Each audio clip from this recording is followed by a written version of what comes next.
Good morning guys! Kamusta kayo? Ayun! Happy holidays nga pala sa lahat! Kamusta na ba ang mga tiyan nyo? Dito nga pala kami kumain sa Aristocrat, Rojas Boulevard noong ika-24 ng gabi. At grabe, ang sobrang daming tao. Umabot na ng line 30 ang mga nakapila at pang 18th kami. Dahil gutom na nga kami, bumili muna nito si Mrs. Cream Puff. Masarap din ito. Pero nasa bready na side siya at hindi ganon karami ang cream. Ayos na din dahil hindi siya ganon katamis. Pero kasi sa tingin ko pag sinabing cream puff, dapat may sumasabog na cream. At mabilis din matunaw sa bibig mo. Ayun, dumating na nga ang mga orders namin. Ang fresh lumpiang ubod, masarap ito. Namis-namis, syempre garlicky. Ito naman ang lumpiang Shanghai. Talagang masarap ito. Meaty at talagang siksik din laman.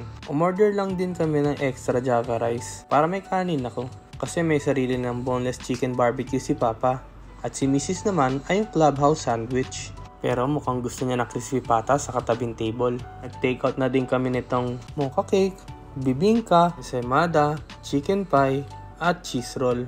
Ayun lang, bye bye! Happy holidays!